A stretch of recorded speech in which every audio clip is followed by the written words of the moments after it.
Okay, let's try and unpack this little brain teaser for you. So imagine this. Lisa is seen at the playground, right? And her uncle sees she's got a helmet on. Uh-huh. So he figures, okay, she must have ridden her bike there. Makes sense. Seems logical enough, yeah. So he mentions this to his wife, Andrea, who then tells their daughter, Anna, hey, your cousin Lisa was at the playground with her bicycle. Right. Passing the info along. But then Anna pipes up, wait, Lisa's bicycle is right here in our garage. Oh, okay, so now we have a conflict. Exactly. So hold on, where is the bike? And where's Lisa? Did somebody actually say something false? And get this, just as Anna says the bike's in the garage, Lisa herself pops out from behind her. Ah, okay. So what's the confusing part here? What's really going on? Well, what's really cool is how this, this everyday little puzzle can actually open up these pretty deep ways of thinking. Right. Today, we're going to use this exact scenario as like a springboard to explore two absolute giants of Western thought, Aristotle and Hegel. Okay, the heavy hitters. Yeah. And our mission really is to see how their very different ways of looking at logic and understanding can help us figure out what's happening here. And we'll pay special attention to the power of Hegel's viewpoint. Right. We've actually got some great material that applies both Aristotelian logic and Hegelian dialectics straight to this Lisa's bike helmet thing. Excellent. So before we dive into the puzzle, using these two different philosophical lenses, maybe just a quick sketch of who they are. Not maybe. We've got Aristotle first. I mean, it's hard to overstate his influence, right? He basically laid the groundwork for a lot of Western thinking, especially with his focus on what we call formal logic. Think really clear categories. Something's either true or it's false, yes or no. And a huge emphasis on avoiding contradictions at all costs. His big work on logic, the Organon, that's kind of his rule book for thinking straight. Absolutely. Aristotle is all about that consistency, that clarity. Yeah. Now, Hegel, he comes along much, much later, and he offers a really different way to see things. Okay. How so? His big thing is the dialectic. For him, it's all about process, how things develop over time. And crucially, this idea that we often get to a deeper understanding because of contradictions, not in spite of them. So contradictions aren't just errors for Hegel. Not at all. There's something to work through. For Hegel, truth isn't this fixed, static thing. It sort of evolves. It grows as we grapple with these opposing ideas and find a way to synthesize them, bring them together into a bigger picture. Okay, so two very different approaches. Let's take Aristotle first. How would he tackle our playground puzzle? What tools from his logic kit would he use? Right. So for Aristotle, making sense of this, you'd look at a few core things. First, propositions and terms. Okay. His logic deals with statements, that affirm or deny something about a subject, like Lisa's on the playground. That's a proposition. And he stressed how vital it is to have clear definitions. What do we mean by Lisa, playground, bicycle? Got to nail those down. Clear terms, clear statements. Makes sense. And building on that, he gave us some really basic laws of thought. The big one here is the law of non-contradiction, often called the LNC. LNC, got it. It basically says something can't be both true and not true at the same time, in the same way. So Lisa's bike, it can't simultaneously be at the playground and in the garage, not at the exact same moment. That makes intuitive sense, doesn't it? You can't be in London and Paris at precisely the same instant. Exactly. And then there's also the law of excluded middle, or lem. Lem. This says any statement is either true or false. There's no middle ground, no maybe. So either the bike is at the playground, full stop, or it isn't. One or the other. True or false, black or white. Pretty much. Those two laws, LNC and lem, they're the bedrock for Aristotle when it comes to truth. Okay, so how do we use these laws, LNC, lem, on our little mystery? Let's break down the statements people made. Right. Well, let's treat them as propositions. We've got, say, P1, Lisa was on the playground. Okay. Then P2, Andrea sees the helmet and infers she arrived by bike. Right, the inference. Which leads to his conclusion, C1. Lisa is, or maybe was, with her bicycle at the playground. Okay. And then we have P3, Anna's statement, Lisa's bicycle is in our garage. That's presented as a direct observation. And boom, right there, C1 and P3 seem to clash, don't they? Bike at playground versus bike in garage. Exactly. That's the core conflict from an Aristotelian view. The law of non-contradiction kicks in. They can't both be true at the same time. In the same respect, one of them has got to be false. So how would Aristotle decide which one? Well, think about how they arrived at those statements. Andreas's conclusion, C1, it's based on an assumption, right? He assumes helmet means bicycle. Which might not be true. Right.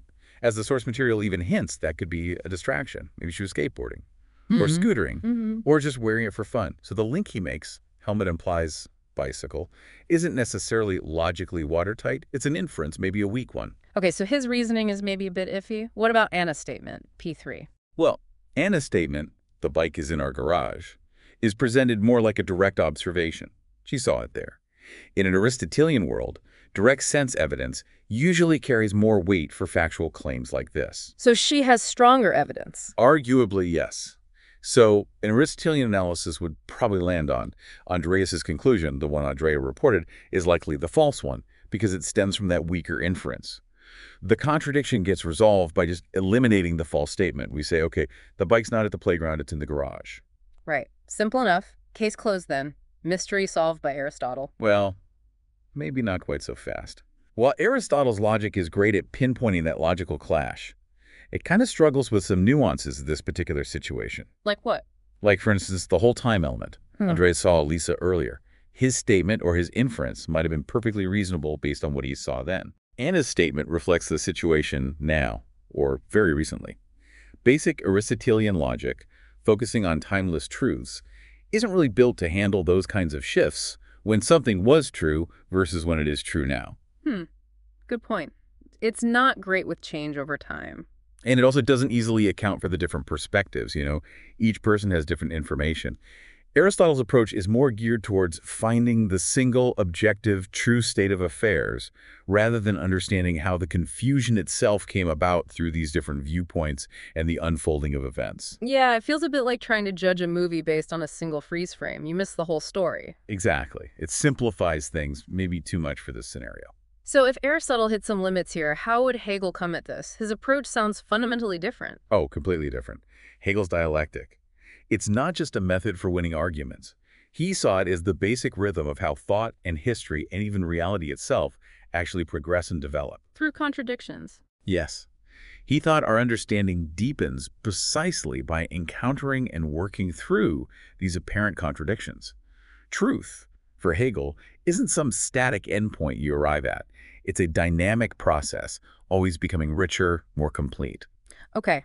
And we often hear about thesis, antithesis, synthesis with Hegel. Is that how it works here? Yeah, that's a common way to explain it, though it's a bit of a simplification. Yeah. Hegel didn't always use himself. Yeah. But it's super helpful for getting the gist. Okay, let's use it. What's the thesis here? The thesis is your starting point. An initial position, maybe a limited understanding. So in our puzzle, Andreas's conclusion, Lisa's at the playground with her bike because she has a helmet on.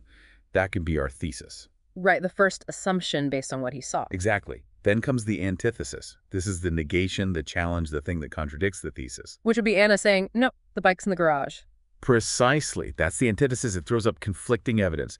And this clash, this tension between thesis and antithesis, that's the engine of the dialectic. And the resolution is the synthesis. Yes. The synthesis is where you resolve the tension. You integrate insights from both the thesis and the antithesis to reach a higher, more comprehensive understanding. It's not usually about one being totally right and the other totally wrong. It's about seeing how they both fit into a bigger picture. Integrating them somehow. Right. And this is where Hegel's idea of Aufhebung comes in. It's often translated as sublation. Aufhebung. Sounds technical. What does it mean? It's a really rich German word. Hegel loved it because it captures three ideas at once. First, to negate or cancel something out, like the idea the bike is only at the playground right now. Okay, negate. Second, to preserve or retain something, like the truth that Lisa was likely at the playground with a helmet, making Andreas's thought reasonable at the time, and that Anna's observation is true now. Preserve the valid bits. And third, to elevate or raise things up to a higher level of understanding, where we see the whole sequence playground visit, then trip to Anna's, bike put away, making sense of both initial statements. Wow, okay, so it cancels, keeps, and lifts up all at the same time. Exactly. So in the synthesis for Lisa, we negate the absolute claim the bike is currently at the playground. We preserve the validity of Andreas's earlier inference and Anna's current observation, and we elevate our understanding to see the timeline that connects them. So for Hegel, that contradiction between Andreas and Anna isn't a mistake to be fixed. No. It's the catalyst. It's what pushes us to dig deeper and find that more complete understanding. He really emphasized context, different perspectives, and that time element we found tricky for Aristotle. Those are all crucial for Hegel. Okay, this sounds promising. Let's apply it directly to Lisa's situation. Walk me through the dialectic. Sure. So, pieces. Andreas's conclusion, bike at playground, based on helmet. Limited view, based on info at that moment. Got it. Antithesis, Anna's observation, bike and garage. Contradictory evidence, different knowledge, different, likely later point in time. Right, the clash. Synthesis, Aufhebung. Happens when we put it all together. Likely when Lisa appears and they can all share info. We negate the idea the bike must still be at the playground. We preserve the truths. Lisa was there, helmet seen. Andreas's inference was plausible then, Anna's garage observation is true now, and we elevate to the higher understanding. The sequence. Lisa went to the playground, then to Anna's, put the bike away, then appeared. The contradiction dissolves when you see the whole process. Ah, so that distraction, the helmet leading to the bike assumption, wasn't just an error. In Hegel's view, it was actually a necessary starting point, the thesis. You got it. It's the essential first step in the process of figuring things out. And all the different viewpoints, Andreas inferring, Andrea relaying, Anna observing, they all feed into this unfolding dialectic. Anna just had the advantage of more recent information. It really feels like Hegel's approach gives a much richer explanation here, doesn't it? Compared to just saying, Andreas was wrong. I think so. For this kind of scenario, definitely. What really makes the Hegelian view seem, well, better suited for this puzzle? Well, let's compare them directly on a few points. First, complexity.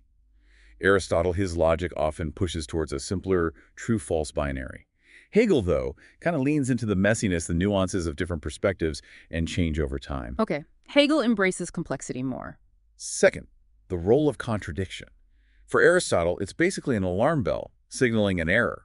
For Hegel, it's the motor. It's what drives progress towards deeper insight. So, contradiction. Bad for Aristotle, good, or at least productive for Hegel. Kind of, yeah. Then there's time and process.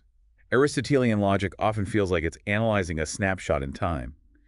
Hegel's dialectic is inherently about movement, change, development through time. Which fits our puzzle better with its sequence of events. Exactly. Yeah. And finally, think about explaining misunderstanding. Aristotle might chalk it up to someone having a false premise or making a faulty deduction. Hegel sees it more as a natural, even necessary stage in the journey towards a fuller understanding. The confusion isn't just an error, it's part of the process. It does sound much more like how things actually happen in real life. We have partial information, we make assumptions, someone else has different info, we get confused, then eventually, hopefully, we figure it out together. Right. It feels more psychologically real. Hegel's dialectic, by incorporating the timeline and the different knowledge bases, gives a really robust account of how the confusion arises and how it gets resolved when everyone finally gets on the same page. So looking back at our puzzle through this Hegelian lens, that initial confusion isn't a failure of logic, but more like a necessary step. Moving from incomplete info, just the helmet, to a fuller picture when Anna speaks up and then Lisa appears. Precisely. That moment when they all gather, share what they know, that is the synthesis happening in real time. The resolution emerges from bringing those conflicting pieces together. That's fascinating. It makes you think, doesn't it? How often do we run into situations with conflicting information in our own lives or just reading the news? All the time. And maybe the instinct is to just pick a side, say, this is right, that's wrong. But maybe sometimes it's more like different parts of a bigger unfolding picture, a Hegelian process playing out. That's a great takeaway. Instead of just jumping to label something false, maybe we could look for the thesis, the antithesis. Yeah. Ask ourselves, what's the contradiction here? And what higher understanding, what synthesis might emerge if we could see the whole process? So next time things seem totally contradictory, maybe pause and look for that dynamic interplay instead of just a simple right or wrong. Exactly. Now, don't get me wrong, Aristotelian logic is absolutely crucial. For clear definitions, for formal reasoning, for building sound arguments, it's foundational. Of course. But Hegel's dialectic offers these incredibly valuable tools for navigating the often messy, complex, constantly changing reality we actually live in. It helps us think about change, context, and perspective in a really powerful way. It definitely gives us something to chew on. How might approaching disagreements or confusing situations with this kind of dialectical mindset actually change how we handle them? Food for thought. Thanks. This was a really insightful deep dive. My pleasure. It's always fun connecting these big ideas to everyday stuff.